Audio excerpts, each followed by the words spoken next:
Sokak ortasında bir kadın var, bağırıyor. Kendini arıyor, kendini soruyor, bağırıyor. Sesi kulaklarında bir kurşun gibi patlıyor. Yalan da olsa haklılar diyoruz ama bu da yetmiyor. Yalan da olsa haklılar diyoruz ama bu da yetmiyor. Gece yarısı var diyor işçiler tedirgin düşünmekte. İşten değil, işten değil, işten düşünmekte.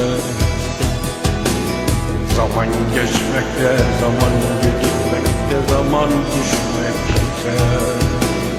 Yalan da olsa birleşiyorlar ama bu da yetmiyor. Yalan da olsa birleşiyorlar ama bu da yetmiyor.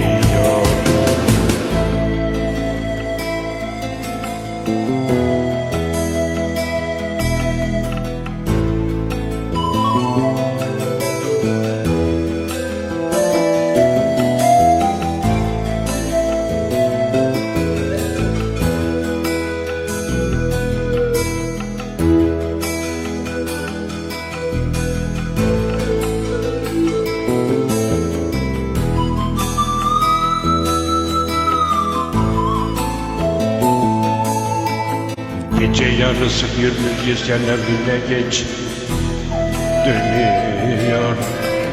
Taksi parası bile yok cebinde ama evine dönüyor.